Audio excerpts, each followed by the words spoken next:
dans le feu des manifestations contre le 5e mandat du président Bouteflika, les éventuelles conséquences d'une déstabilisation de l'Algérie bouleversent l'esprit des diplomates français. La plus grande peur de Paris dans cette situation est l'immigration massive de jeunes Algériens en France.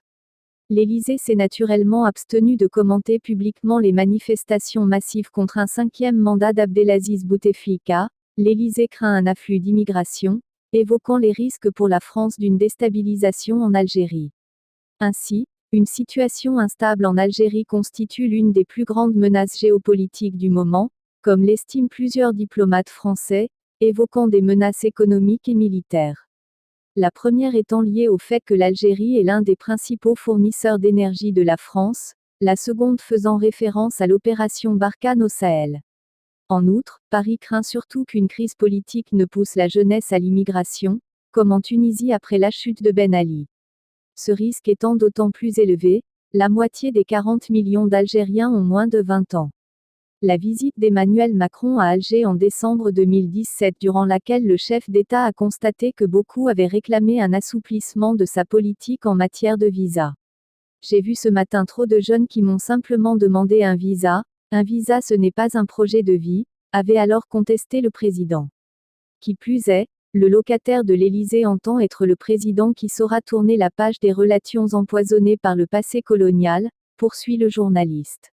Néanmoins, le député LREM Saïda Hamada a souligné que le peuple algérien et les chefs d'entreprise ont déjà tourné la page du passé.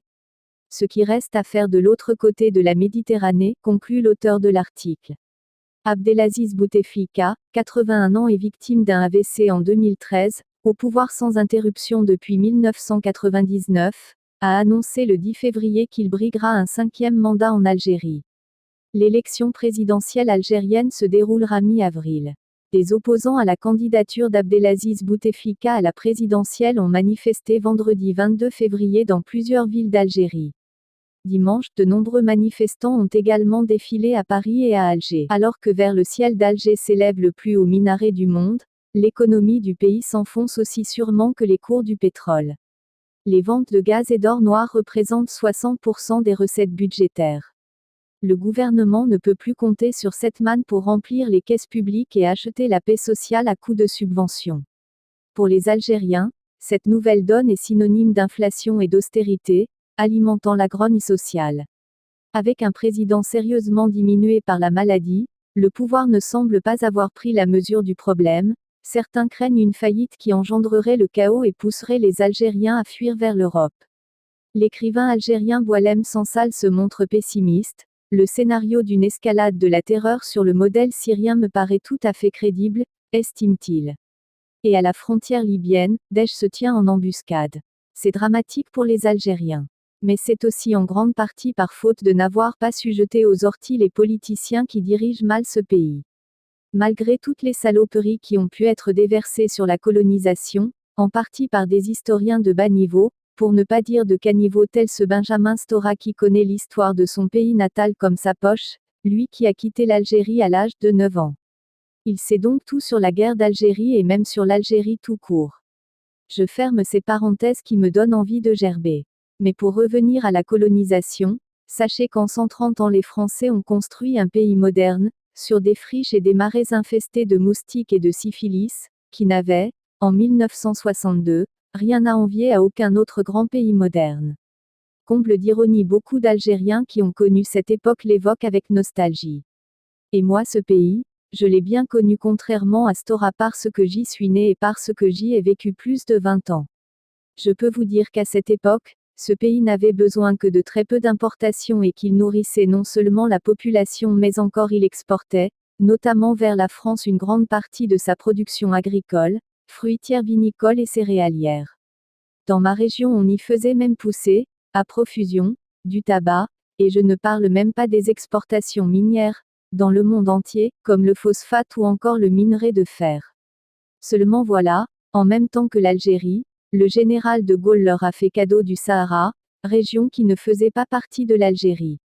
Et, caché dans ce cadeau, il y avait du pétrole et du gaz. Or ce cadeau s'est, on le voit aujourd'hui, révélé être empoisonné.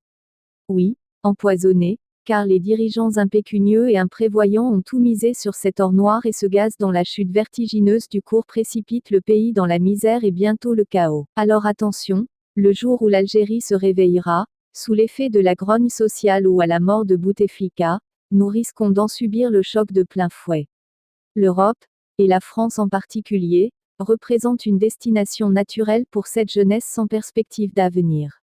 Ils étaient déjà nombreux à s'infiltrer dans les colonnes de réfugiés de la guerre en Syrie, tentant de profiter des filières et des opportunités d'accueil. Mais nous n'avons encore rien vu, estiment certains, 40 millions d'Algériens, qui pour la moitié ont moins de 20 ans, c'est une bombe à retardement. Et en première ligne, la France serait coupable d'attendre passivement cette fatalité. Son passé colonial nourrit une méfiance toujours à vif et l'oblige à beaucoup de précautions. Mais notre diplomatie a un devoir de vigilance face à ce qui se passe à Alger. Sans se rendre coupable d'ingérence, elle peut contribuer, estime le Figaro, à identifier la relève et la soutenir. Afin que, le jour venu, les Algériens sortent de leur torpeur avec d'autres options qu'un exode qui leur serait fatal autant qu'à nous.